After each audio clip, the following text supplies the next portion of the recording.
determination, passion, stamina, and the will to win.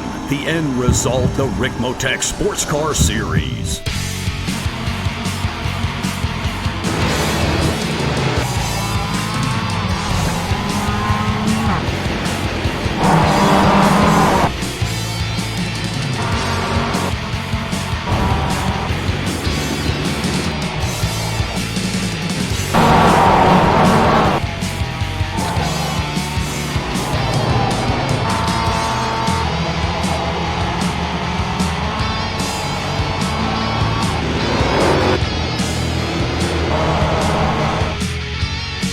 Extreme Motorsports brings you the Ricmotech Sports Car Series, brought to you by Ricmotech, high-performance sim racing equipment, and by Proforma, Elite Texas Graphics, live Mondays, 8:30 p.m. Eastern.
We're approaching the closing stages of a season that has maximized everything in terms of on-track action, championship battles, and now we trip over and fly over virtually to Europe and Brands Hatch for Season 15 action, the third final round of Season 15 for the Extreme Motorsports Ricmotech Sports Car Series presented by Proforma Elite Texas Graphics.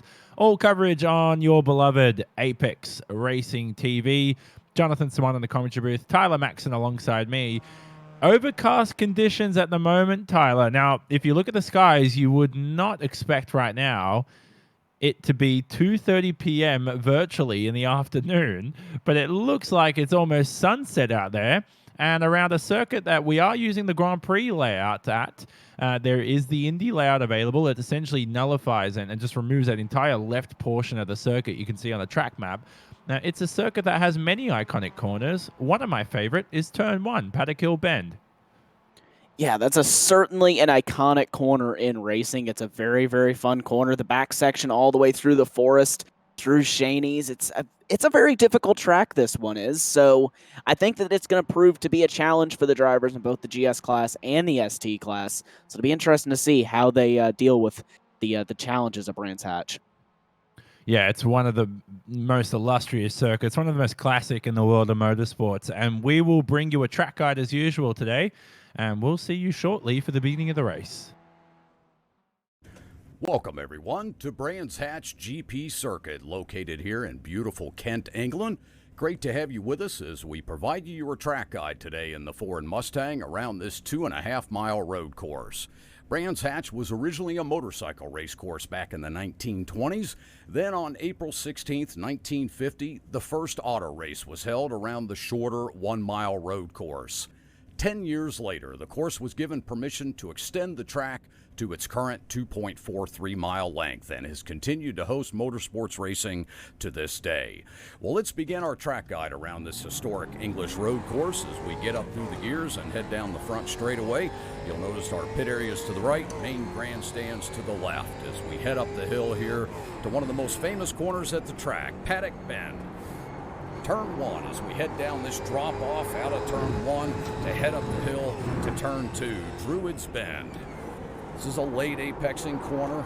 Very exciting at the start of races to see those packed fields come roaring up through that hairpin. Down through into Turn 3, down the hill here, you want to get a smooth entry through the apex, get right back to throttle, use up as much exit as possible to get that speed to head down to Surtees. Very technical corner. Roll off the brake, let the car settle right down to the bottom of the apex, get back to throttle, and pick up speed for the first long straightaway here at Brands. Overtaking opportunities here, certainly coming down this hill. A lot of speed here, some good draft on this straightaway. Mustangs will be hitting about 125 miles an hour as we approach turn 5, coming through the apex and exiting 5. We'll come into the very fast turn 6, just a light tap of the brakes. Come out of Westfield Bend, down the hill, through Dingledale, and up into Sheen Curve. Blind entry, turn 7. Got to get that entry just right. Take it right out to the edge of the grass. Back down on the brakes for turn 8, through Sterling's Bend, and up to the second last straightaway here, which brings us to Clark Curve. Turn 9, the final corner on the track. Another difficult corner. You want to get a good run out of here as it brings you up onto the front straightaway. Again, let it drift wide and get up through the gears and head down for our final crossing of the stripe here at Brands Hatch. That is your track guide for Brands Hatch. We appreciate you being with us. Thank you.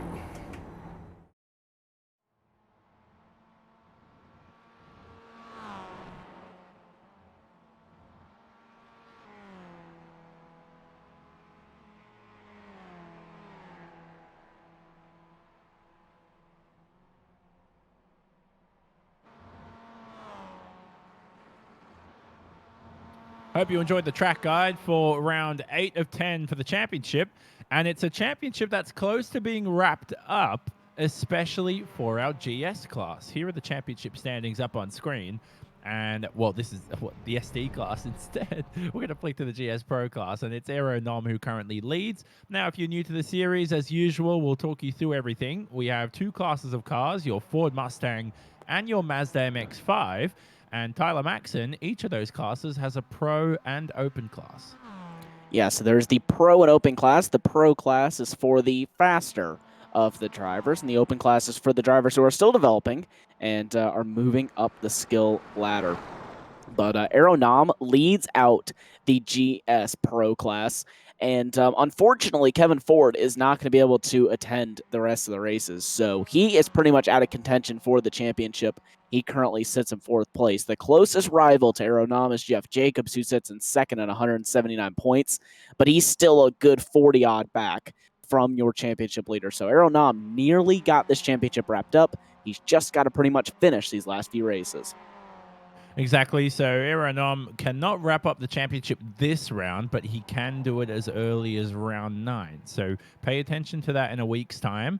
And then we flick over to the Open standings for your GS class, and they will include Lucas Ford at the top of the sheets. Cameron Martineau also out there racing today. Now, Cameron Martineau, we'll look at the grid in a moment's time. We'll have to look at this quickly because qualifying's about to wrap up. But he's currently qualified 3rd overall, just behind the 2 pro drivers of Nom and Vigas.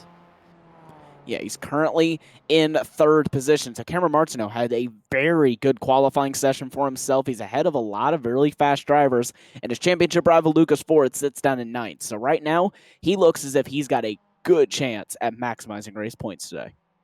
And then the ST class will be up on screen. We'll quickly flick through your Pro and Open class. So for ST Pro, at the top of the sheets is Mike Dam. Mike Dam making that switch over from the Mustang to the MX-5 this season has a 1-point advantage over championship rival Robert Hartley. Now, don't let DJ Alessandrini or Travis Schwenke deceive you. They are ever so quick in this MX-5. They can easily challenge for wins.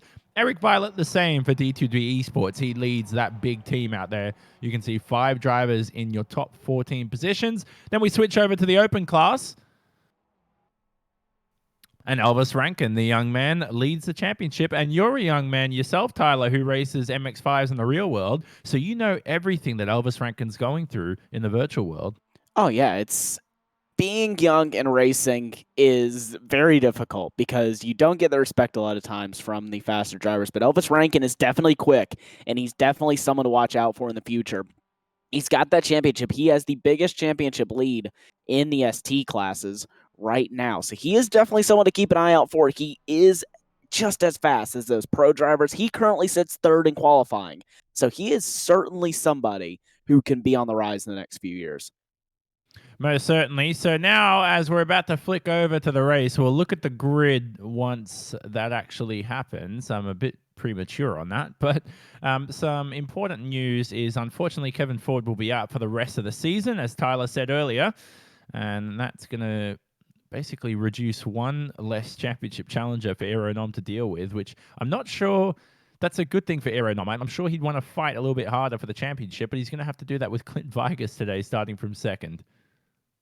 Yeah, he will have to do that. And we spoke with Arrow for after every race so far this season. He says he's down to pretty much no practice before these races, and that held true today. I was in the session about an hour early, and Arrow did all of about 15 minutes of practice before this race. So that just shows what kind of caliper he's on, to the point where he can almost go a second faster in qualifying with only 15 minutes of practice. And Clint Vigas is a pretty good driver. So that just shows the caliper Aeronom's on. Well, let me tell you, he didn't almost go a second quicker. He did go 1.1 seconds quicker than Clint Vigas in qualifying. Incredible time by Aeronom. For the circuit that's up on screen, we'll talk you through all the corner names, of course. At Brands Hatch, I don't like to use, especially at most British circuits, I don't like to use corner numbers. I'm a corner name fan. So you got Paddock Hill Bend, Druid's Hairpin, Surtees a left-hander. You turn right at McLaren if you want to go through the Indy layout. Hawthorns, Westfield, Sheen Curve's always a good one. But we'll talk about all of that throughout this event here today, because there are a multitude of overtaking positions.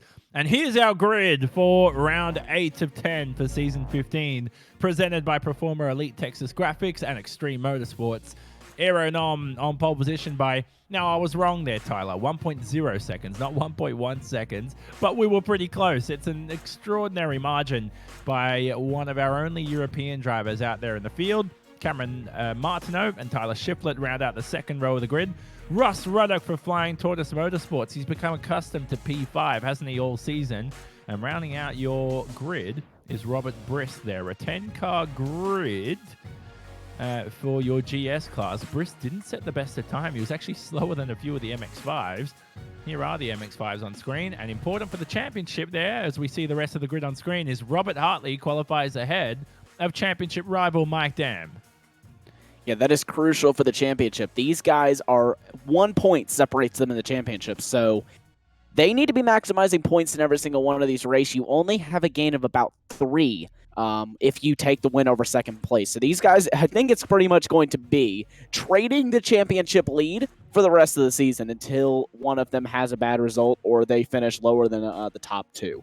But that doesn't look as if it's going to happen anytime soon. They have a bunch of hungry drivers behind them who are certainly quick, but these two are just have been on another level on consistency in this championship.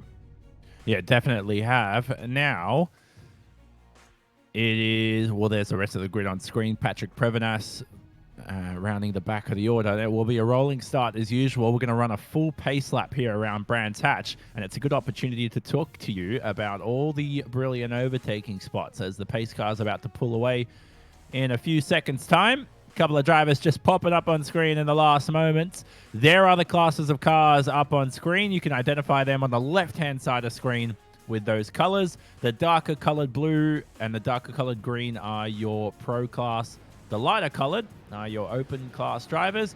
Here we begin our pace lap for round number 8 of the season. Now, this is this ever famous Paddock Hill Bend coming up here.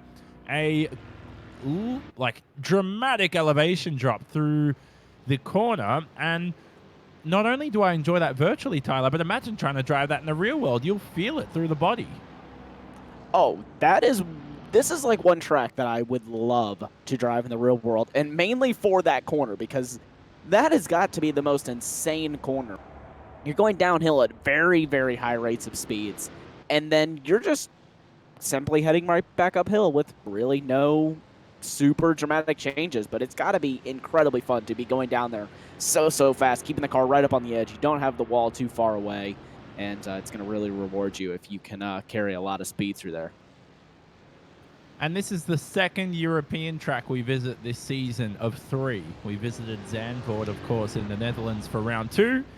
And then we head over to the Autodromo Enzo e Dino Ferrari next week, also known as Imola. located in Italy, San Marino specifically, which used to also host the San Marino Grand Prix for Formula One. And then the final round will be at Sebring for the Season 15 Championship. No, it's not. Sorry, excuse me. That will be for Daytona Road Course. So we've got to fix that overlay. I got confused there for a second. Tyler, reading that. That's for the GT Championship. Yes, that is for the GT Championship. So that is what the next 2 weeks, I believe, look like in the Ricmotech world. We have next week, we'll head over to Imola for the Sports Car Series and then over to GTC at Sebring. So those are what the next 2 weeks looks like on that little overlay there. And then, like you were saying, though, we don't have a whole lot more rounds left to go here in the Sports Car Series. So there is really, this is hammer time for these drivers that are in close championship battles. We will see how that plays out for them today. They got to survive 60 minutes of Brands Hatch.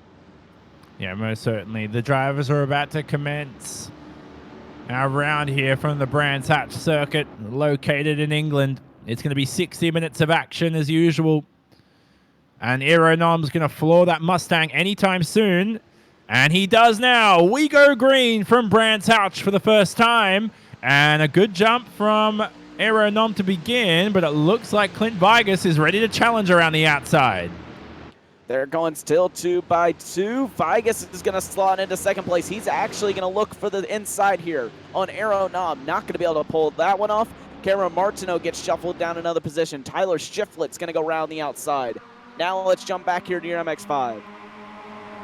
MX-5s begin. There's Robert Hartley in the number 3. And look at the number 54 there of Elvis Rankin with a rapid getaway here and promoting himself up in a second ahead of Mike Dam. Exactly what Mike Dam didn't need here to begin this race. He cannot afford for Robert Hartley to jump away, but we have a slowdown now the back of the pack as one of the MX-5s just pulls off to the side of the racetrack. It looked like an orange MX. Oh, it's hard to see who that is, actually. But Robert Hartley leads away nevertheless. And for Elvis Rankin, this is a brilliant opportunity today to possibly win his first race in his career. Yeah, it's a perfect opportunity there for Elvis Rankin. He has had a lightning getaway. He's got Mike Dam all up on the rear bumper, though. Dam is going to look to the inside here as they head down towards Hogthorn Bend, and Dam is going to be able to get that move. He's going to slot himself up into the second position. Rankin is going to fall back in line rather smartly there and not fight Mike Dam and let Robert Hartley get too far away.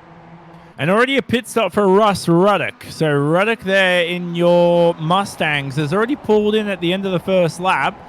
Now, we're not sure if that's a DNF or if he's actually made it to the end of the pit lane, but there's one car going straight off the racetrack, and it looked like that was Elvis Rankin in the 90... No, Mike Dam's in the 93, but it looked like Elvis Rankin in the 54, I should say. There he is on screen for Elvis Rankin. Now, he is quite erratic sometimes, Elvis Rankin, and you can see he's already off the racetrack a few times this lap, and he's just got to calm his nerves here. Yeah, he just needs to calm his nerves. I mean, he's definitely got the speed, but right now I think he's just overdriving that car just a little bit too much, trying to ask too much of it, which is causing him a lot of issues. But speaking of that, Travis Schwenke runs wide. That's also the number 61 of Jim List who runs wide as well. So Rankin will get himself up into the 4th position. John Allen is now up into 3rd, and Travis Schwenke seeming to have some problems with traction. Certainly is. And now the field's starting to spread out quite a bit, but this was very ever critical for Mike Dam to remain ahead there of Elvis Rankin. Elvis Rankin's demoted to 4th for the moment. Now, who is this going wide again? Don't tell me that's Elvis Rankin off the racetrack. No, it isn't. It's the 22 of John Allen who allows Rankin a spot back into your provisional podium positions. This is where Johnny Herbert had his dramatic accident many years ago. And now through Hawthorns they go for the second time this race. Everybody's going to have to begin to form up. Now we switch to the action in your MX-5s. Tell you what, Vigas is keeping Aeronom honest. Yeah, he really is. He's still at about a second gap. Then you have Tyler Shiflett not too far behind Clint Vigas as well. Cameron Martineau, your leader of your open division. He is just down there in 4th place. He's even really close, actually, to Tyler Shiflett. Then they have a little bit of a drop-off back to Steve Daniel, but your top 5 pretty close here in your GS class. Looking good, aren't they? Cameron Martineau leading the open standings so far for Martineau Racing. He's driven quite well this season. Now, there are rumors, Tyler, next season of maybe possibly this becoming a one-make series or even, oh, goodness gracious. We'll talk about that in a moment's time. There's the 91 of DJ Alessandrini. Rarely do you see DJ Alessandrini sideways in an MX-5, but right there, he's pushing to the limit here in the opening laps, trying to make amends for his poor qualifying performance, and he's actually losing spots, which never helps. Yeah, and actually, John Allen as well, very, very loose. Alessandrini off the track, he's really having some issues here, but John Allen got very, very loose and a little bit sideways down through Paddock Hill Bend, and Alessandrini was doing that in avoidance of him, actually, trying to steer that car out of the way, but that ended up causing him some more issues, and now he's down all the way into 11th spot. So Alessandrini, if he's going to have to, if he's going to keep some good championship points, he's going to really need to get himself back up there. And it's a 17x incident limit as we ride on board with Rankin for these 60-minute events. So don't want to pick up too many in the opening laps, and you want to have a good buffer for those closing stages when everybody gets a little argy-bargy. That's the number 16 of Travis Schwenke behind for Excite Racing / Asprey Motorsports, representing both teams. And I thought he was going to bump draft the young man of Elvis Rankin, but he opts to go for the move, which I think is the smart decision. Doesn't want to push Elvis Rankin any forward. I think Travis Schwenke knows he's quicker than Elvis for the moment because he's got to reel in the 2 leaders. He's already 3 seconds behind Hartley and Dam, and if he can't do it on the racetrack, he's got to do it via strategy. And look at these 4 right here. They are so close. Jim List is going to go for a move here on John Allen. He's going to try to make the move down into Druids. And I think he's going to be able to make that move. He may even be able to get Elvis Rankin as well. No, he will not. Rankin will stay ahead, but that is Jim List now up into the 5th position. John Allen down to 6th. Now, we just heard from Race Control that they've given DJ Alessandrini in the 91 a warning for unsportsmanlike conduct. So what does that mean, Tyler? That could mean a multitude of things. He could have either had a bit of contact with another driver or something else. I'm going to see if I can't find a replay here. But definitely not what Alessandrini wants here. He doesn't really, you'd want to stay off Race Control's radar as much as possible. Yeah, exactly. I had one very bad season with Race Control, and I didn't like the stewards at all, and I just kept getting more and more penalties. So sometimes relationships do matter. I still don't agree with those stewards, and I still think they're the worst race directors in history. But the ones we have at Extreme Motorsports are pretty good, and it's a very well-run series here. So, of course, I'm sure Schwenke won't argue with that too much, as Jim List here is off the racetrack, and I thought that was 3 wide for the moment with List, Rankin, and possibly John Allen in the Defined Auto Works machine. Now, Allen still in contention for the championship. He's around the outside here, heading into Clark Curve, the final corner. But, man, I tell you what, Tyler, the racing here in the opening laps, I've never seen these drivers so aggressive in the MX-5 class. Yeah, they are going at it. This is one of the things that I just love about this racetrack is it promotes this kind of racing. It promotes side-by-side and some really high-intensity racing, and I just for that. So both John Allen and Eric Violet in D2D Esports. Oh, no, excuse me. Eric Violet for D2D Esports and John Allen for Defined Auto Works. They're both in a nice little scrap for the championship too. Now here's a bit of a battle down the order between Mitchell Peak and DJ Alessandrini. Alessandrini up the inside. That was candy from a baby there. Good stuff from Alessandrini. And the more we see him file into rhythm, the better DJ Alessandrini we're going to see. Yeah, and look at this battle for the lead once again. Mike Dam onto the back of Robert Hartley. So Mike Dam has really closed that gap down from nearly 2 seconds back down to what is now 3/10. So Mike Dam really on the charge forward.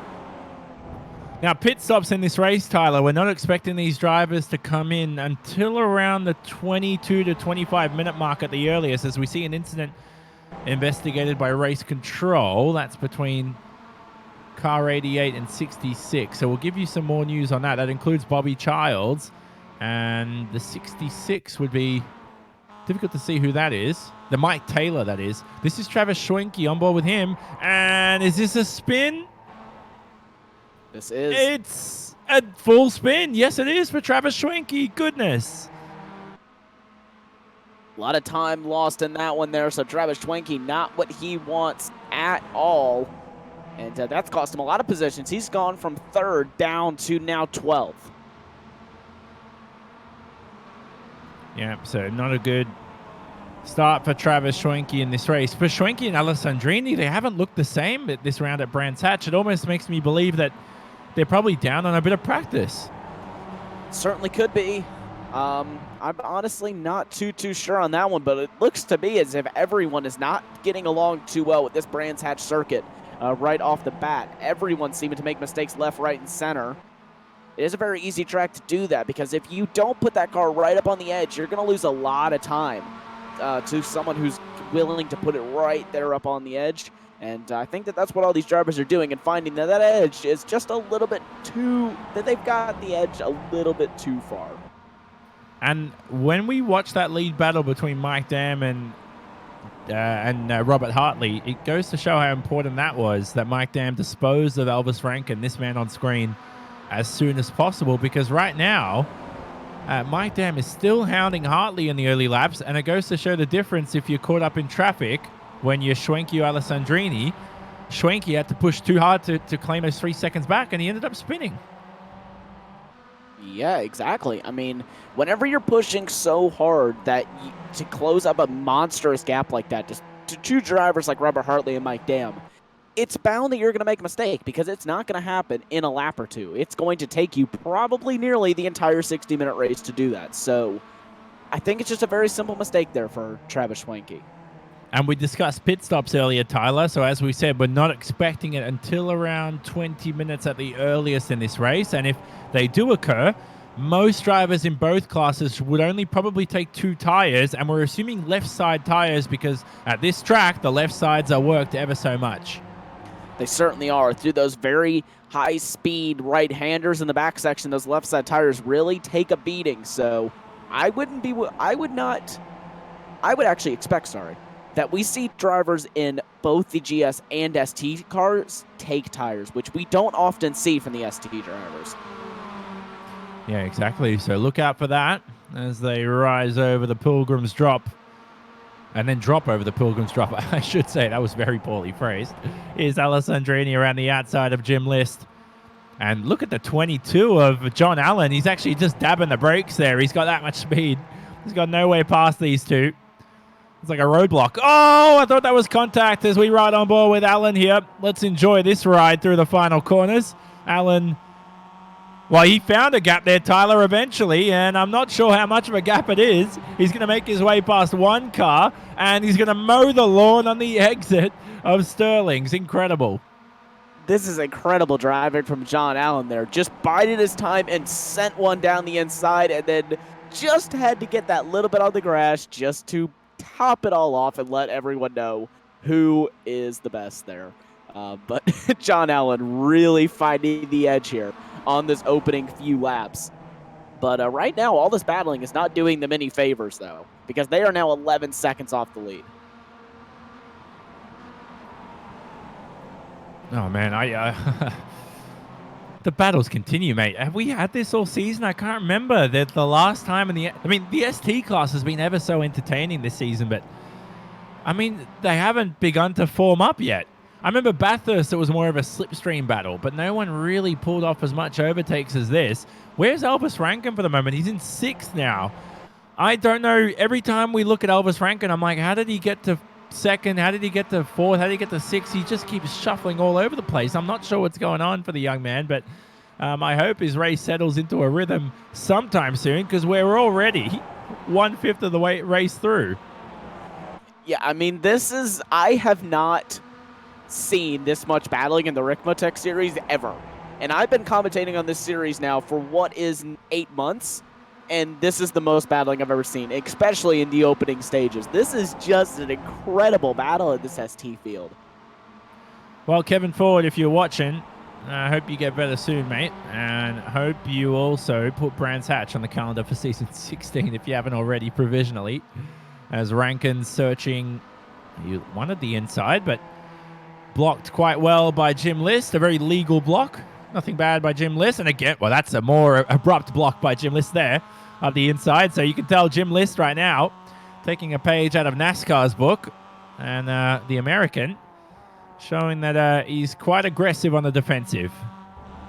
Yeah, he's certainly being aggressive here on trying to keep Elvis Rankin behind. I think that he knows that those two are just going to pull away. Obviously, Jim List races in the real world in the MX5 Cup Series, so he knows how important draft is and how important just staying in line sometimes can be. And I just think that that's one of the things that's so difficult whenever you're young and you're still learning, is understanding when to push and when to pass. And that was something that was difficult for me in the real world, and took me a few races to figure out. And it could be even more challenging in the sim with how much guys can practice things. You might be wondering how Rankin and Jim List managed to drive off the racetrack and there was no dust coming from the rear end of that number 61. That's because there's grasscrete on the outside of Graham Hill Bend. It's like concrete with some grass in between. So it's essentially like driving on tarmac almost. It's not really, but if that makes sense, it's not really like driving on grass. It really deceives you. But that's always been an iconic area of Graham Hill Bend as we watch Rankin pull off an awesome move there on Jim List around the outside. And it's a move to remember here for Rankin. This is good experience for him. And look up the road. He's visually right now. He can see a podium position. He can sniff it. But my goodness, Hartley and Dam are already 12 seconds up the road in the lead after 15 minutes of action. Yeah, they are a long way away here. Field 11.6 seconds. That's an incredible gap there. But let's also check in on your race leader, Aero Nam, your overall race leader. He's now up to 8.3 seconds, sorry. So he is checked out, to say the least. Goodness me. And that lap traffic's not making life any good right now. That's Patrick Prevenas. I've never been a fan of lap traffic, so I'm going to remain professional for the moment. It cost me a win in the World Championship back in 2015, thankfully. I'm not salty about that at all, Tyler, as you can tell, 4.5 years later. Absolutely not at all. It doesn't seem that you're salty about it. But yeah, I think that every single sim racer, real life driver, anyone involved in motorsports can agree that lap traffic is the single worst thing that's ever happened to motorsports. Oh man, all right, look, let's just change the subject so I don't get myself into trouble. But here's Elvis Rankin back on screen now. We saw Aero Nam before. Too early to dive into the pits. Now, what's happened to Alessandrini here? Oh, he's off the racetrack. Alessandrini's off the racetrack. I thought I saw somebody off, and it was the 91 blue-colored MX-5 of DJ Alessandrini. Tyler, talk us through this. Let's see what happened there to him. I'm not honestly too sure what happened. I think he may have just clipped the grass on the entry, which is what we saw Travis Schwenke do, and he does, and loses that number 91 around, and that is going to cost him big time. He hasn't looked himself today. This is, if you're new to the series, this is the complete opposite of what we see from DJ Alessandrini. He's fallen behind Travis Schwenke just to make life even worse for him for the moment. No, excuse me, I thought he did. That's just my timing screen deceiving me. He's back in the 8th. There's quite a little glitch there on the left-hand side, as you saw, but lost 11 seconds from that spin, but that's a big driver error. Now, while this is all taking place, race control's been very lenient today. They've given warnings to both Bobby Childs, as you saw earlier in the number 88 car, and for car 54, that was Elvis Rankin for avoidable contact. They also gave him a warning. Now, I'm not sure which contact that was. Oh, is this Schwenke off the track on a replay? This was a bit earlier on. I completely missed this. Schwenke tipped the grass again and actually was hit there on the front end. So just that insult to injury there for Travis Schwenke. But that is why he's down in 14th again. I was actually quite confused on why he was so far down. Oh, so I was correct. Yeah, so Schwenke was ahead of Alessandrini. I thought that was the timing screen playing up. So he's had a spin. So that's what's happened there, because I swear I saw Schwenke's name. Oh, man, the drama continues, doesn't it? And have a look at second and third in your GS class, because Shiflett now is all over the rear end of Clint Vigas. And he's getting closer and closer here. He was closer a few corners to go, heading into Druids. Now they head through what's known as Surtees here at Brands Hatch. Man, I love Brands Hatch, Tyler. It's probably, I reckon, when I talk about my favorite circuits, I feel like I don't do Brands Hatch any justice. It's one of my favorites. I completely agree with you. This is probably one of my top 5 favorite tracks. Not only to race on, but also to commentate on, because This is the kind of racing that this track encourages and provides. It's just such an awesome track, and it's such an iconic track as well in the history of motorsports. It's been around for a long time now. So it's amazing to come and race this track every single time we get to come here, and the racing is always incredible too. Yeah, and some beautiful liveries out there in your MX-5s. Now, we have news on what happened to Russ Ruddock in the opening laps. He was our 10th and final GS driver. That's in one of your Mustangs for Flying Tortoise Motorsports. Now, he did start 5th, don't forget Russ Ruddock, but he's had an incident in the opening laps. Now, we'll hopefully find out what happened to him soon. Here it is on screen. This is all the way in the opening lap. So look out for him, that green and black Mustang. Is this the formation lap right now? No, this is the beginning of the race. So we've already begun the race. Oh, and he spun all on his own. Oh, man, that's just pure driver error, and he'll be kicking himself for a full week after that. Yeah, and that's such an easy mistake to make. I did that whenever I raced here just a few weeks ago in a league. I didn't actually wreck, but I got very, very sideways out of that corner. It's very easy to do, to be completely honest with you. So it's something that's definitely an unforced error, though. He didn't need to go out that wide on the opening lap, but it's very, very unfortunate to see. And you know that he'll be bouncing back even harder at Imola. Yeah, cold tires for sure. So look out for that as the drivers make their pit stops. If they do opt for 4 tires, which has been an option in the past, they're going to struggle on that outlap, but it's going to play for long-term benefits for sure. Now, we are approaching the pit window, Tyler, for the first time, and who do you think has the best option of pulling in? Does Mike Dam possibly opt for a fresh 2 tires and pull the undercut on Robert Hartley? He could certainly try that, but I just don't think that that's the strategy that Mike Dam needs to go for. I think that these two, with the lead that they have, they don't need to try anything. So if Mike Dam can just go in at the same time as Hartley and just take less fuel and jump him in the pit stop phases, then that's probably the best idea for him, if he possibly can do that. So it's something that you just kind of have to play it with the strategy, kind of see what you want to do, where are your fuel levels at, how are your tires doing?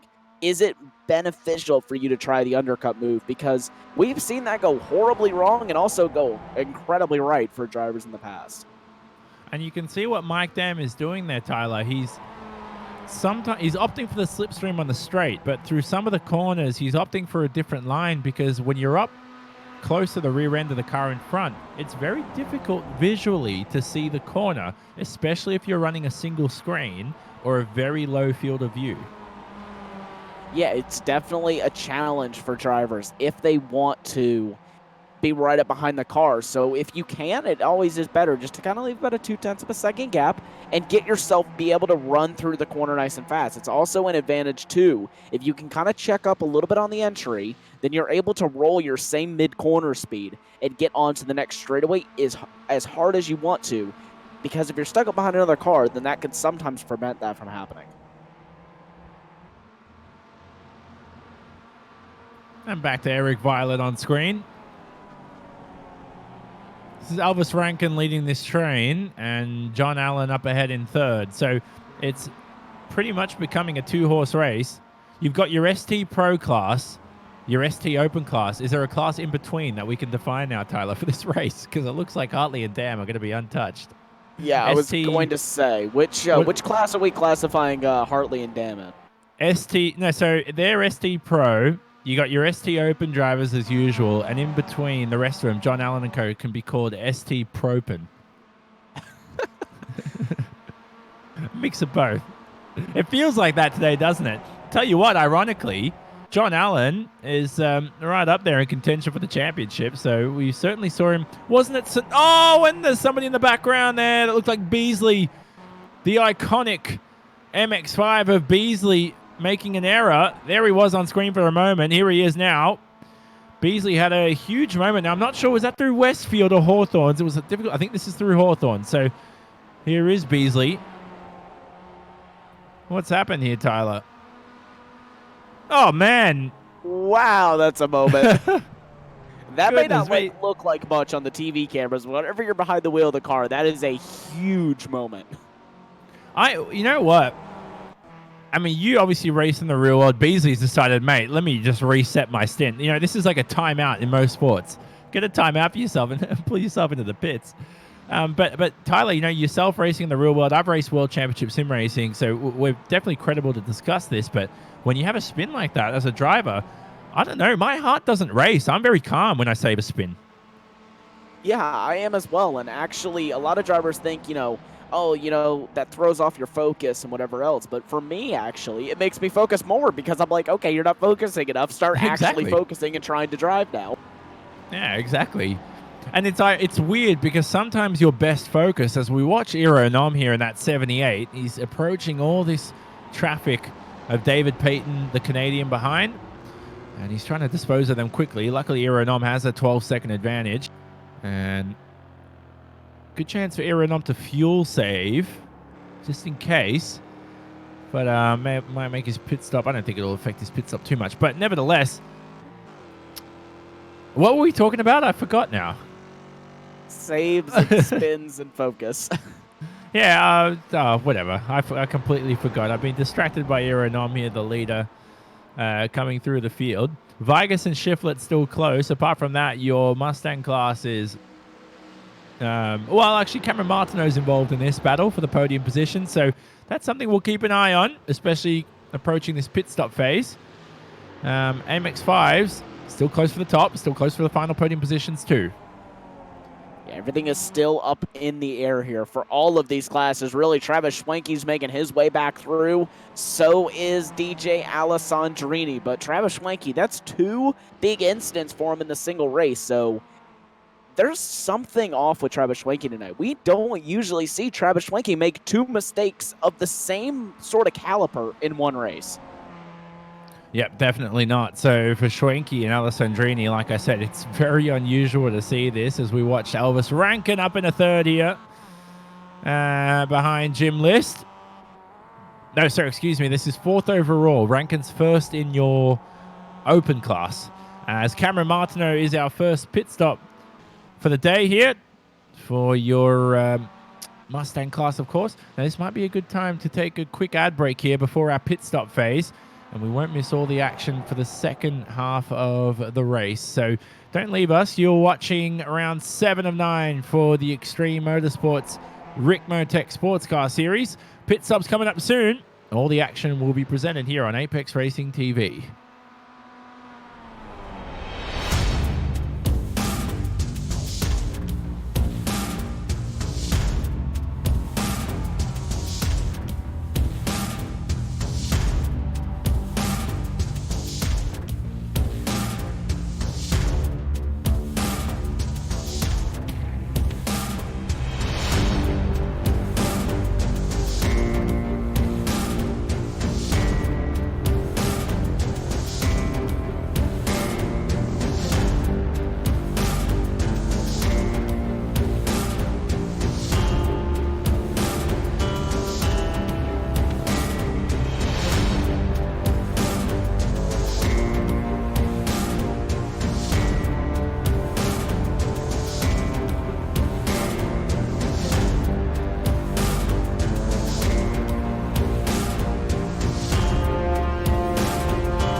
Pit stops have arrived here for both classes, and there is Mike Dam opting to leave Robert Hartley all on his own, and he opted for left side tires. Here's the pit party for the rest of your MX-5s, and leader overall, Aero Nom, also opting for a pit stop. Now, as we said, we're expecting everybody to take left side tires this afternoon.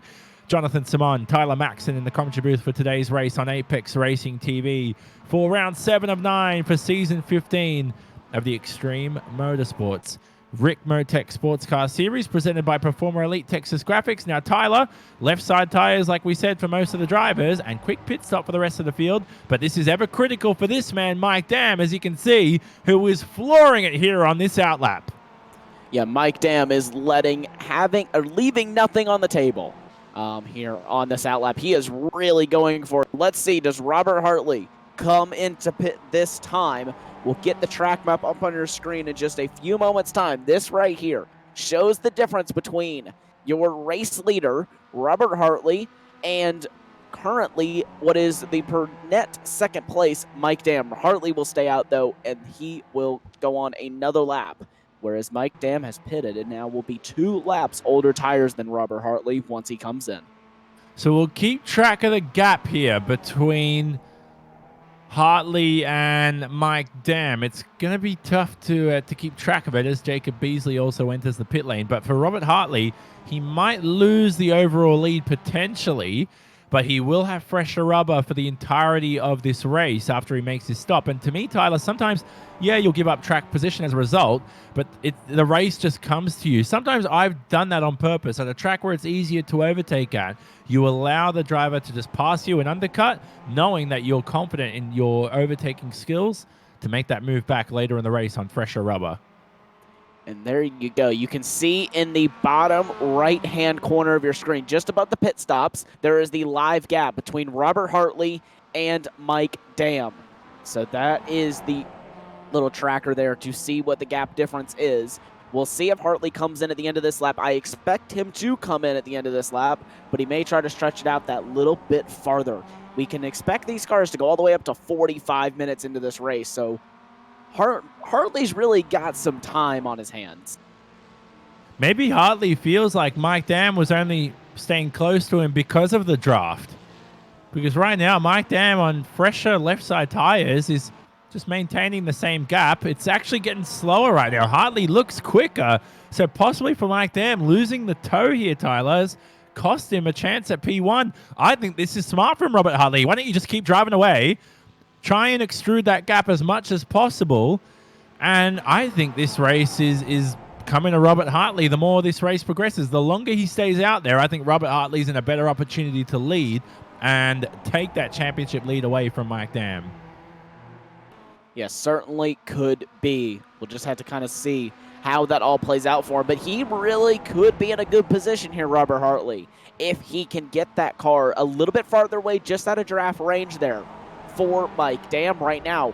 Dam is losing a lot of time. He's almost up to 33 seconds away. He's lost nearly half a second in this last half lap. Oh, man. So for Mike Dam, there he is, the 93. I don't see any traffic unless my eyes are deceiving me. Looks like he's got a clear track ahead of him and behind him. So he's going to have to do this on skill and on pace. But Tyler, I'm not sure if Hartley's thinking the same way I was. He's a very experienced iRacer, of course, almost up to 10,000 iRating. He's one of the top iRacers in the world. Surely he'll know that with Mike Dam losing that slipstream, he's lost an opportunity here at the lead. I mean, look at the gap now, 33.2 seconds between the two. So Mike Dam, I'm not sure if he's gaining time. He certainly is, I think. So Mike Dam now on fresh rubber is actually gaining time. So let me tell you, let me swallow my words. Mike Dam has definitely passed Robert Hartley, but Hartley's going to have that fresher rubber, which is critical.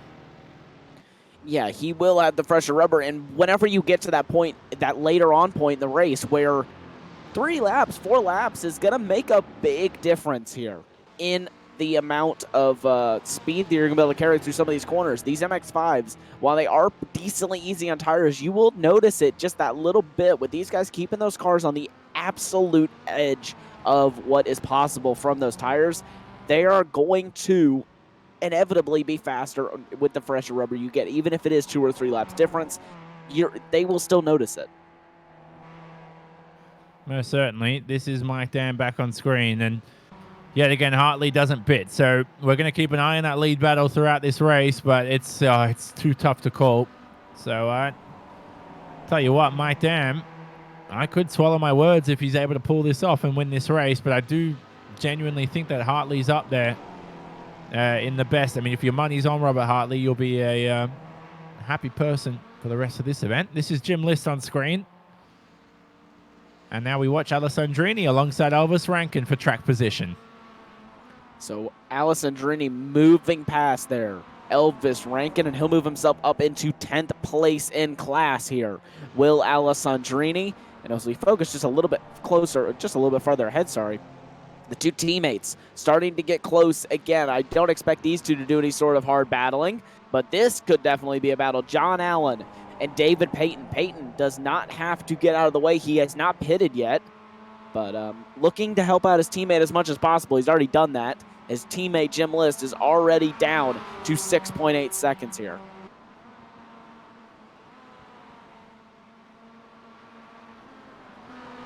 How thrilling does that look through this middle sector?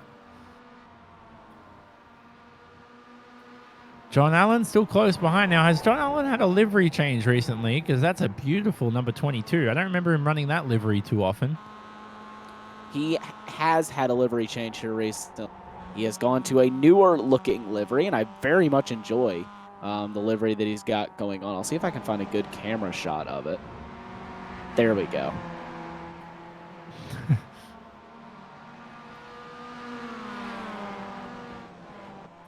Through the final corner here at Clark Curve. Oh, now that's Lucas Ford in the pit lane. Greg Mack also entering the pits. He was leading our open class. Now, Jacob Beasley is a DNF for the moment, Tyler. Have we heard any news on what's occurred there? It was after his pit stop for this race. So I'm currently looking for a replay to see what happened there to Jacob Beasley. I haven't found anything yet, but I will continue to look here and see if I can figure out what happened to him. Now, for Lucas Ford, that's his second pit stop. So, Lucas Ford there is falling down the order. You can see at the bottom left-hand side of the screen, he's the number 3 in blue.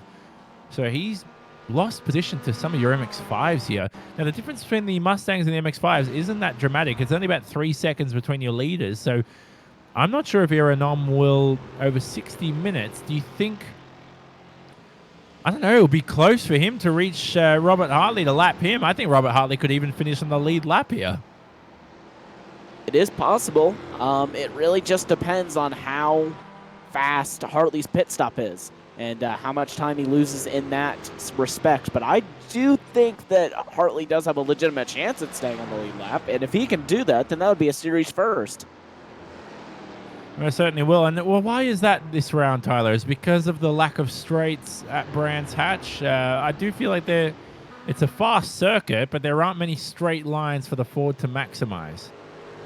That is certainly what the deal is there. The Ford is not a car that has a whole lot of handling as Lucas Ford runs wide. But the Ford just doesn't have a whole lot of time. It doesn't make up its time in the corners. It makes up its time in the straightaways. This is basically what I'm trying to say.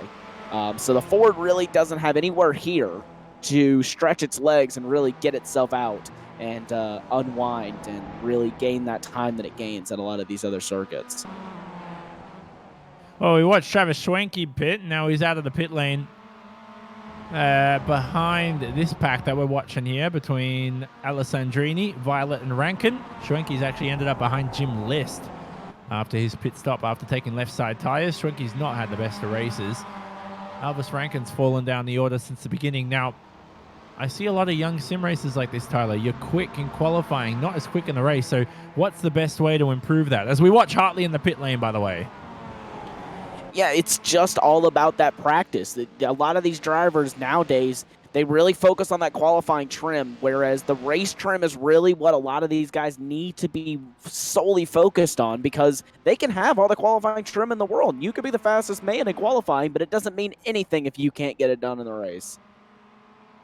And left side tires for Hartley. Where is Mike Dam? He's heading through Clark Curve, the final corner here at Brands Hatch. And this is critical. Almost a 20-second pit stop for Robert Hartley. Now, where is he on screen? You can see the track map. It's awfully close between the two. Hartley's going to remain ahead, but he's not going to have the momentum heading into Paddock Hill Bend and Druids. But I tell you what now, Tyler, I spoke about it. He broke that toe from Mike Dam, and this race could be Robert Hartley's if he's able to sustain this lead advantage ahead of Mike Dam.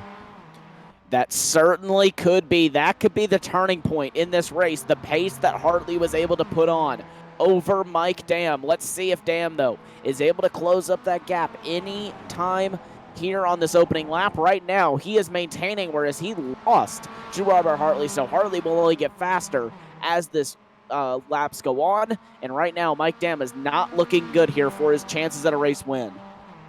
And he could lose the championship lead here to Robert Hartley. So this will be ever critical to look out for. Here's Elvis Rankin, and up the road you'll find Aeronom. Just had a shot, but Aeronom's past this bunch. Elvis Rankin still alongside, look like Eric Violet, I think. Still going to be alongside each other heading into Surtees through the left-hander.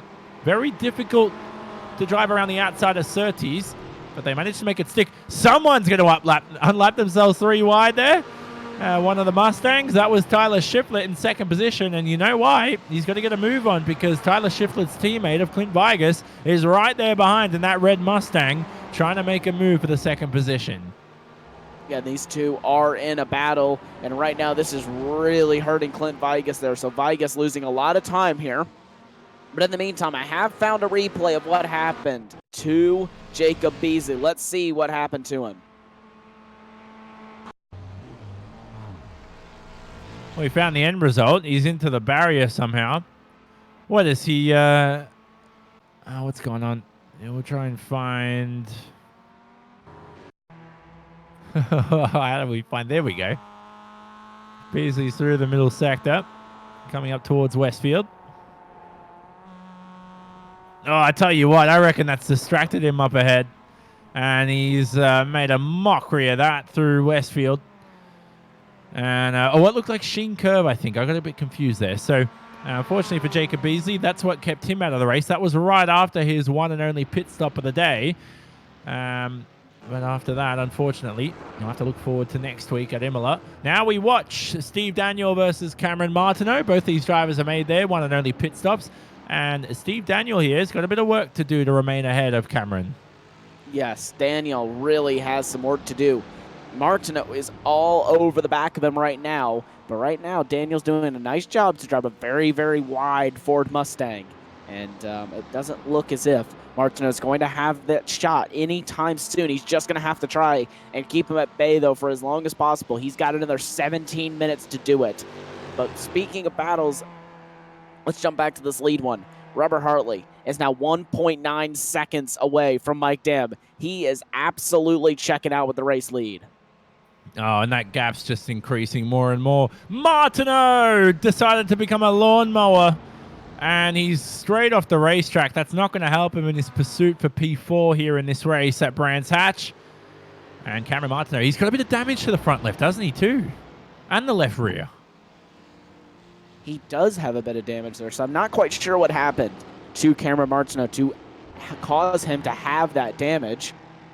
Jump back here, though. Lucas Ford going through these MX-5s. This is Eric Violet just behind Elvis Rankin. Rankin currently 5th overall in your MX-5s. First in class right now. And second is all the way down to Greg Mack. So let's just say that Elvis Rankin has a commanding lead over the open class. Certainly does, Elvis Rankin. He's got a few open wins to his name this season. Now, if Robert Hartley wins this race, it will be his 3rd of the season, Tyler, and it will be something he'll tie Mike Dam with, because Mike Dam's also won 3 races in his campaign. So you never know. There's still 15 minutes left in this event, but it looks good for the moment. Now, for Elvis Rankin, he'll pick up a good tow here from that 71 there of Clint Vigas. But it's not going to help him too much because the Ford screams away, and Eric Violet's going to be hounding the young man now. He will indeed. But back to that championship battle, like you were saying with Mike Dam and Robert Hartley.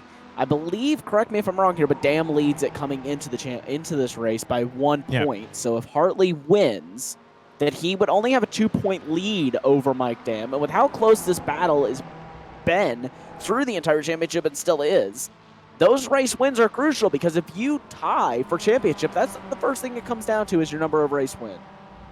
Exactly. So they do have the same amount of bonus points coming into this round. A win is worth 35 points. Second place worth 32.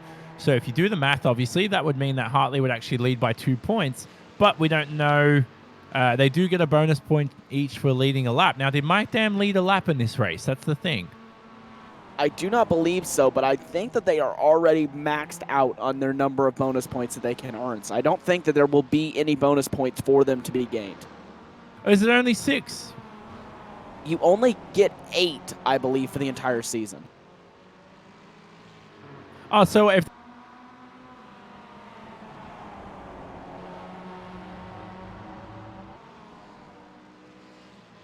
I think we're having just a bit of technical issues here. I think we lost Johnny, but back to this battle.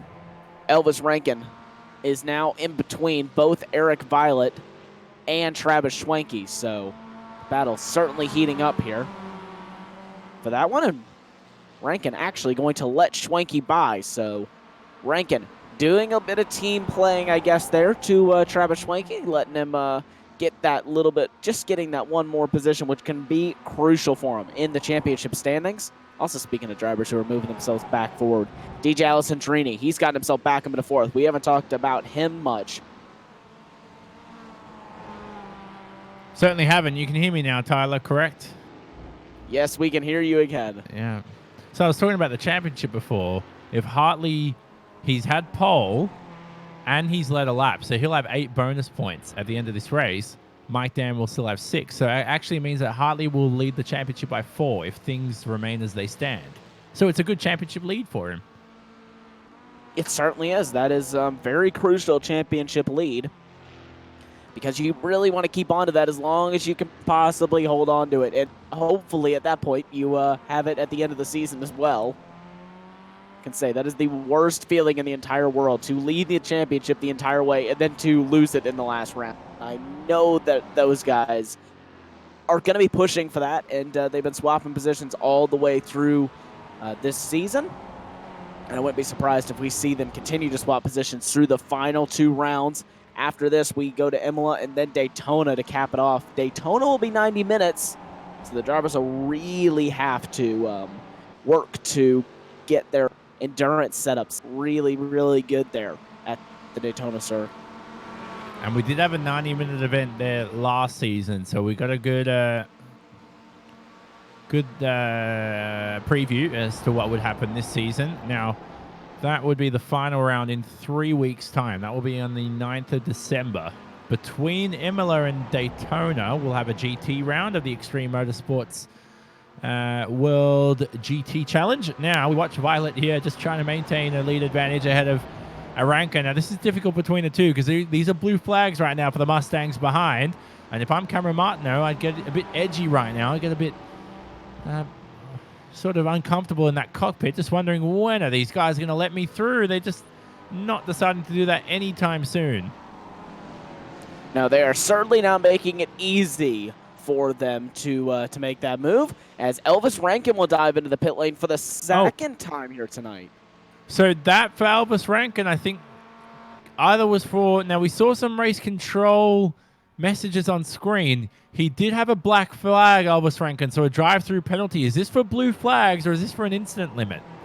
I think that this was for an incident limit. I don't know for sure. If I can get some confirmation from race control chat here soon. But I do think that was for an incident limit or some sort of incident on the racetrack. Because Jim List is in the pits now or out of the race. One of the two. But Jim List also received a black flag, and it hasn't been cleared yet. As we watch Rankin alongside the 09 of George Fike. George Fike not allowing any room there. Doesn't want to give up the position, and he was fighting quite hard. I like that from Geordie Fike, but Elvis Rankin knows he had to dispose of him quickly. He's not in a race with George Fike. No, and that was pretty argy-bargy there between the two. But Elvis Rankin has a long way to go before he catches up to Eric Violet. He's got 11 seconds, so he's got some time to catch up before he gets back up there. It'll be really interesting to see how much of that gap he can close back down.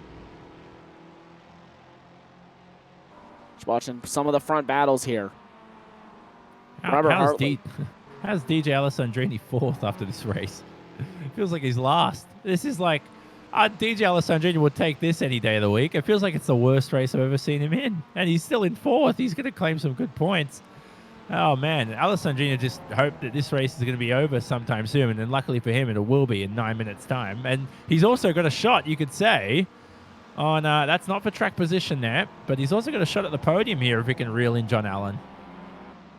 Yeah, he's certainly got a shot at the podium, but that's a 3-second gap, almost 4-second gap that he's got to try and close in. As I say that, though, he closes down to 10th.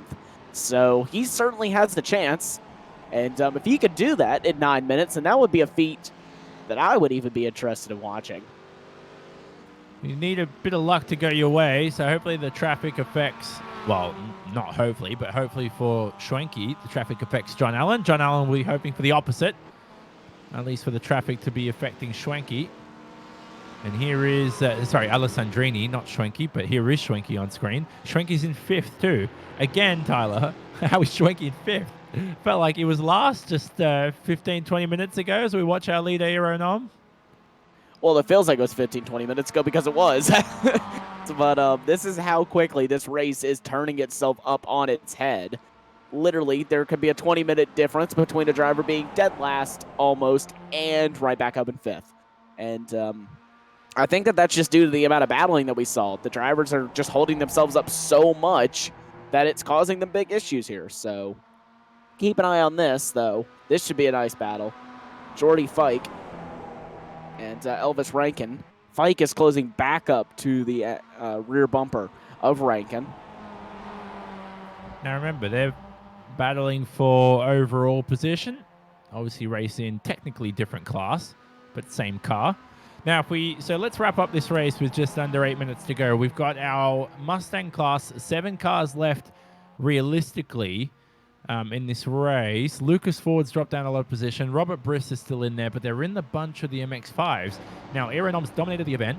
We thought we were going to see a better, closer fight for the final podium positions, but it looks like the 2 Mech Motorsports cars of Shiflett and Vigas remain in 2nd and 3rd, and it looks like they're going to finish on those podium positions. It does appear that they will. They have 1.7 seconds separating the two of them, and then they got an 11-second gap back to Steve Daniel.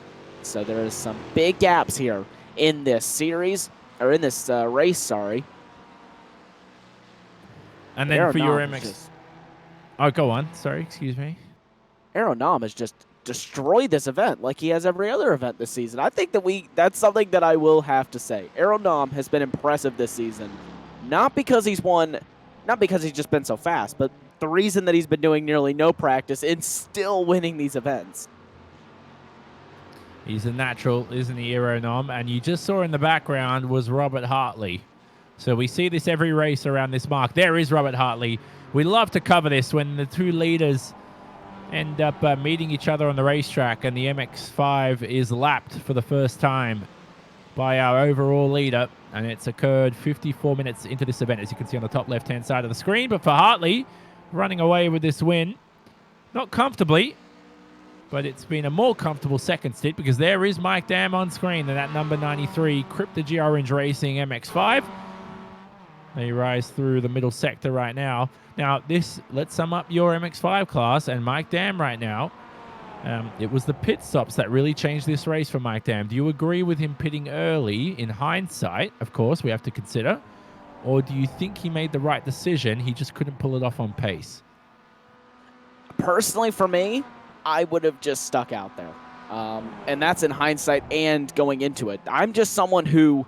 I like to eliminate all risk factors unless I know that I'm faster than the driver ahead. Even if I know that I'm only slightly faster, I will a lot of times just sit in behind them and take the draft, take the slipstream, save some tires, save some fuel, and know that I'm going to still be right there with them and not have that risk factor.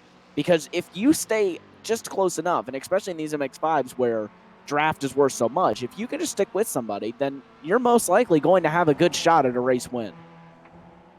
Yeah, most certainly. As we watch Mike Dam pushing through Paddock Hill Bend. Tell you what, the gap now between Hartley and Mike Dam has creeped in. What did he gain? About 7/10 that lap. So it's not going to be an easy win right now for Robert Hartley. And they've got to dispose there of the number 60 of Chris Thorman, the very damaged D2DE Sports MX-5s. And that's the way, kids, if you're watching, that's the right way to do it. Kids, that's not the right way to do it. If you watch Tyler Shiflett, he remains ahead of teammate Clint Vigas. Oh, man, I thought this was live. It's a replay. Goodness, and Tyler Shiflett there was through Paddock Hill Bend. And welcome to the drift zone. And I would like to know how, but he did not hit the wall. It reminds me of Lewis Hamilton in 2010 at the Belgian Grand Prix. Was leading that race, 3 laps to go, ended up going off at Rivage, and somehow was, I think, I'm not over-exaggerating here, was millimeters from the wall and still won that race. So started to rain in the closing stages, don't forget. Of course, in iRacing, no rain, but certainly a difficult corner is Paddock Hill Bend. And here we watch now. This is Geordie Fike versus Elvis Rankin yet again. Fike has not let Rankin pull away after his penalty. But all eyes will be on Robert Hartley versus Mike Dam, because that gap right now is still close. 1.4 seconds. Mike Dam has eaten up a lot of time. And I tell you what right now, Mike Dam is in prime position, if he maintains his pace, to take the win. Certainly is in a very nice position to try and do that. It all depends here, though, on whether or not he can get within about that 1.2 second range. If he can get to there, then he starts benefiting from slipstream again. But he's lost a lot of time, though, as I say that, through Druids. But he's starting to gain it back up again. He's now down to 1.5 seconds once again. But if Mike Dam can somehow pull this off and get back within draft range, that's going to be very, very impressive. Will be certainly impressive. As we flick back over to Vigas, he's going to remain behind teammate Tyler Shiflett.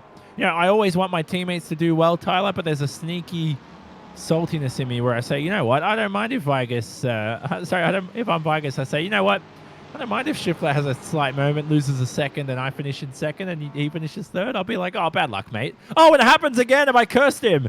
Oh, goodness. I don't think he'll receive a slowdown, but it looked like he gained time. I think that he actually gained time there in some weird and uncharacteristic way. But just saying, folks, if you need some drift lessons, contact Tyler Shiflett. He's obviously very, very good at it. So I just have been impressed on how this man... Oh, that's another big slide. I'm going to count how many times a lap he goes on full-on drift mode. Yeah, I'm not sure how you miss a corner by that much. He's probably had some mid-corner oversteer, because it's not possible to miss a corner by a country mile like that. But for Shiflett, somehow still gains time on Clint Vigas this lap. He's got to keep it together, Tyler. You got a second place finish to your name coming up, so stay cool, mate. This is Cameron Martineau now behind Steve Daniel. Haven't seen many passes in your GS class today. Derek Holland and Raymond Bader in 6th and 7th have certainly had a very stagnant race for them. Mike Dam now 1.2 seconds behind Hartley. I think it's too little too late. It may be here, but once you get within about that 1.2 to 1.3 second range, you do benefit from draft. But that is going to be a little bit too little here, because next time by, they will take the checkered flag from what I can see, and I believe it will be Aeronom to come through for his, what round are we on? Seventh win. Yeah, well, exactly. You just count how many rounds we've had, and Aeronom's won them all. I'll tell you what, Tyler, this might be close to actually, we might be close to getting the second lap here. So it's awfully close right now. We don't know if the checker is going to come out this lap or next. So we'll keep an eye on that for sure. But we're almost certain that next lap should be the checkered flag. I think we'll get one more lap in. So as you all Americans would say, the white flag waves. And we begin the final lap of the event here for Nom. 10 more seconds would have been the checker. And here Nom is on his way and on his pursuit to his 7th race win. Here we watch some battles on the final lap between Daniel and Martineau. Shiflett and Vigas, the two teammates, look like they'll remain in 2nd and 3rd. And claim home the podium positions. But all eyes as well will be on Hartley versus Dam. Mike Dam eating up another 2/10 last lap as they cross the line. Here they head through Druids. Mike Dam has less than a few miles to go. He is on the final lap now. They got just about another 2 miles left of this racetrack to catch back up to the rear bumper of Robert Hartley. If Hartley has any sort of a slide, then he will throw this race away. And the same goes for Mike Dam. He needs to have a perfect final lap here, and he needs to have Hartley make a mistake. But we know Hartley does not make many mistakes in his career. But this is going to be very, very tight here if these two get to each other's bumpers. Is Mike Dam even going to be able to be close enough to send one down the inside of Robert Hartley? I think it's too little too late. Where is Aeronom now? He's only got about a corner to go for the win. He's got an immense amount of traffic to deal with. And some of those MX-5s deciding to just end their race right now. This is Martineau versus Daniel. But Aeronom is going to take win number 7 here of the Extreme Motorsports Ricmotech Sports Car Series for Season 15. And what a brilliant win it's been for our only sole European driver today. Daniel's in the wall, and that's going to give Martineau P4 here on the final lap. And this was an incident here, I think, between Steve Daniel and Cameron Martineau. Daniel and Martineau, oh, they just have some contact there.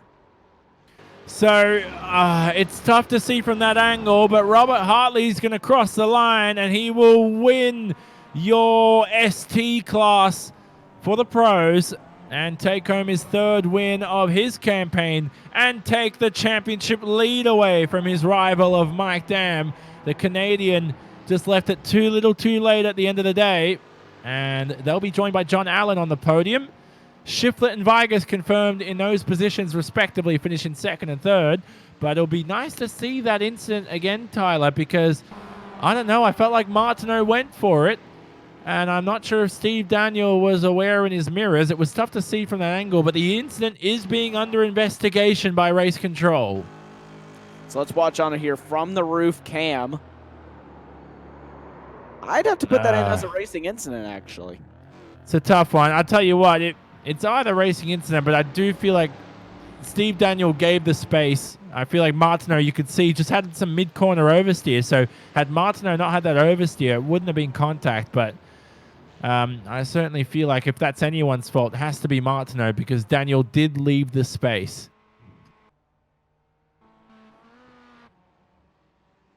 Time to look at our final race results for the day, and it's Aeronom who wins, as we confirmed, by 30 seconds over the Mech Motorsports teammates of Shiflett and Vigas. There's the rest of the order for your GS class, and it includes Steve Daniel, who finishes in 4th. Now, Martineau with the spin. Did Martineau readdress the position at the end of the day? Yes, so he did give the position up to Steve Daniel, so very sportsmanlike from the two. Yeah, so good stuff from Cameron Martineau. He still claims the open class win, but very sportsmanlike from Martineau. So if he does receive a penalty, he'll be hoping that it'll be 20 seconds or less because Derek Holland is about 22 seconds behind there. So I'm sure the stewards will acknowledge the readdress, and sometimes stewards do look at that and don't award penalties. Some series, though, they don't acknowledge the readdress. So sometimes, you can still receive a penalty. So we'll see how the stewards will deceive that for the moment. Now we look at the ST class standings, and it's Robert Hartley who wins ahead of Mike Dam. Hartley snatching that championship lead away from the Crypto G Orange Racing driver. The Canadian had a good race, left it towards the last laps to pull off a move on Hartley, but on older tires, I was surprised by his pace in the closing laps. It'll be interesting to speak to Robert Hartley and find out what happened there. For John Allen, a good podium for himself. He'll be proud of that one after this race. He'll be proud to finish ahead of Alessandrini and Travis Schwenke. I cannot believe Schwenke and Alessandrini still managed a top 5 position in that race. That was a horrible event for those two, but they'll take that any day of the week, let me tell you that much. We've seen Alessandrini and Schwenke win in this series in previous races, and that's what they're certainly both capable of. I'll be followed by Eric Violet for D2D Esports, the highest finishing D2D Esports car. And Elvis Rankin confirmed was our open class winner. And Tyler, that was brilliant by Elvis Rankin to take that victory. Yeah, certainly was. And it was also certainly a comeback there for both Allison Trini and Schwenke to come home 4th and 5th, respectively. So that's some pretty impressive results there for those drivers. The rest of the order is just cycling through on your screen now. We have drivers already coming here for interviews. Certainly have, and it's our winner overall in the GS class, and that's Eero Nom. And Eero, again, mate, I don't know what to ask you anymore. Like I told you last race, you come in, we figured out your practice, we figured out how these races go for you. Anything new to report on for this race?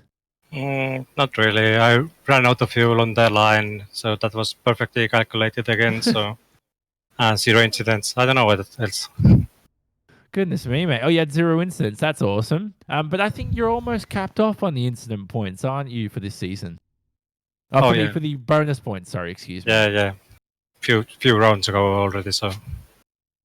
Yeah, exactly. You got 12 to your name. Now, I should also ask, if you did run out of fuel across the line, maybe add in a little bit of extra fuel for next race, because we don't want you to lose the race on the final lap. And Robert Hartley, who we're going to speak to next, who remember did that at Mid-Ohio, didn't run out of fuel, but did lose the race at the final lap and handed the win to you. No, I was under control. The problem was in the pit stop. I put 0.2 liters too little, so I had to save a few laps. So, but like I said, the calculation was on the line. And how do you save fuel in this car? Is it typical to every other car? You just lift and coast? You maybe just ride the clutch a little bit during the formation lap, or is there other methods you can use? Yeah, the clutch is too dangerous. You can spin, so the easiest just lift before the corner. But generally, I use a lot more fuel than any other racer. So yeah, the saving fuel is key for me sometimes. Yeah, and finally, who gets it done for you, of course, for the Team Bushfink crew. You're the only European in this series. By the way, can we confirm what country you're actually from? We don't have any news on that. And finally, do you have any European teammates you'd like to invite for the championship for next season?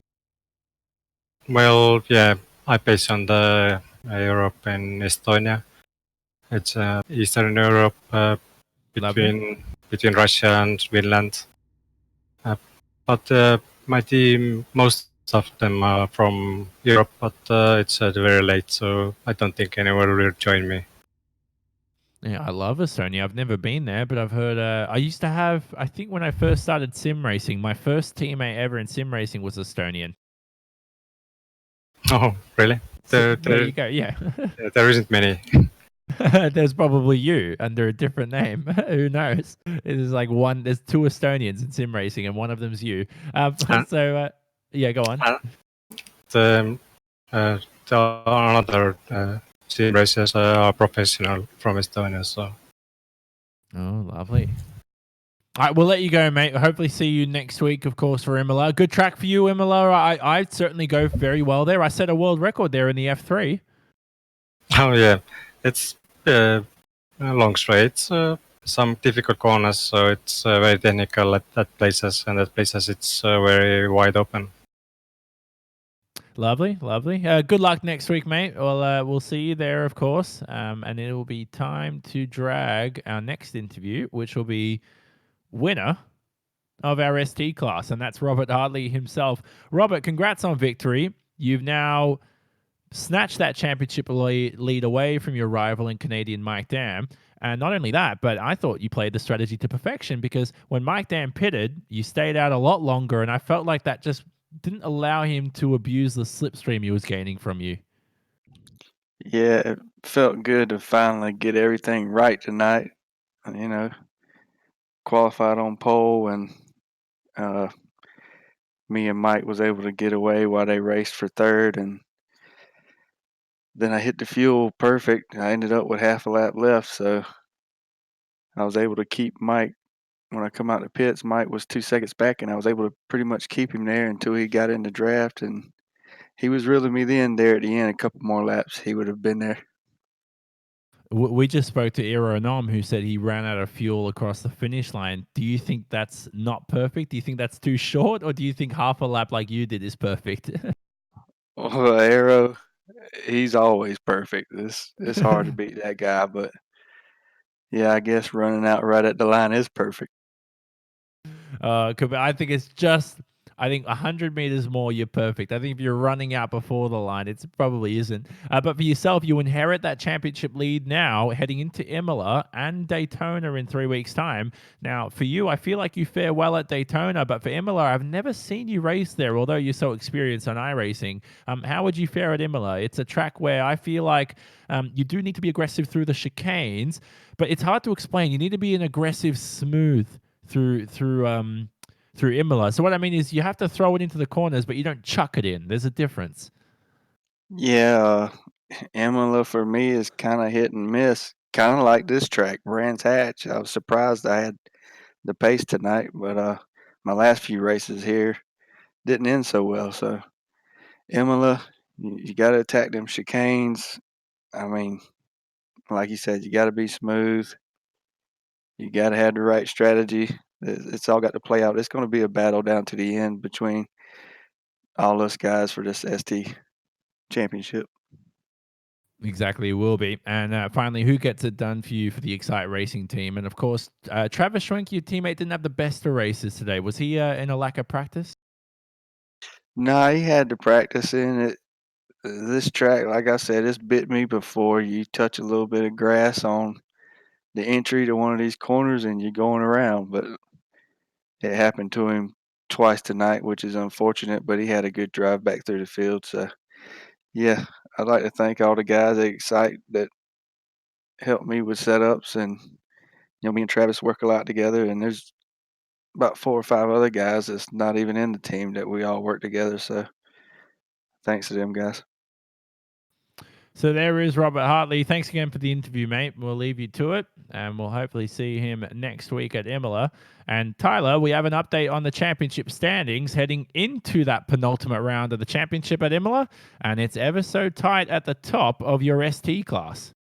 Yeah, and there you go. Live championship standings for you. Robert Hartley takes over the lead in the championship by just 2 points here over Mike. Damn, Alessandrini still stays in third, and everything else behind also stays intact.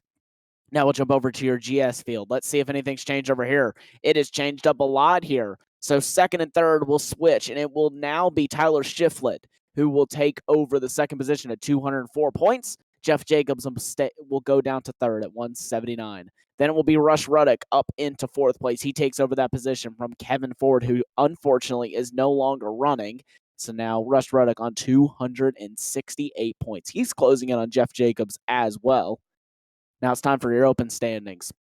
In your ST class, nothing has changed here other than Michael Key has now moved up into ninth, up to 61 points with Matthew Hendy, down at 42 points. Then we'll jump over here to your GS Open, which has stayed intact, but your top 2 now are tied for points in GS. So your 2 championships that are the ones to watch right now are your ST Pro and your GS Open. They are very, very close indeed. Certainly are. And we should say it's time to wrap up here from the Apex Racing TV commentary booth. Next round's at Imola, Tyler. And like I said, it's a circuit I love, and it's a circuit that's been around for an eternity. And it was they once used to race horses around there hundreds of years ago. So it's had racing even before motor racing existed. Yeah, that is one of my favorite tracks in all of Europe. I absolutely love Imola. I cannot wait to go back there again. It should be a absolute ton of fun to watch these guys do battle around that iconic racetrack. Certainly will be, and that round will take place on the 25th of November. It'll be another 60-minute event and our final 60-minute event for the series. All coverage will be on Apex Racing TV. Now visit Apex Racing TV's website and, of course, the Extreme Motorsports website for more information on the series. Grab yourself an iRacing subscription on iRacing.com, and you can have the opportunity to race with the lucrative talent that you saw on offer in today's event. From myself, Jonathan Simon, Tyler Maxon alongside me in commentary and production, and our entire Apex Racing TV crew that makes this broadcast as brilliant as you saw today, we will say so long from Brands Hatch in England. And our winners today, Iro Nom, Robert Hartley, and we'll see you in a week's time.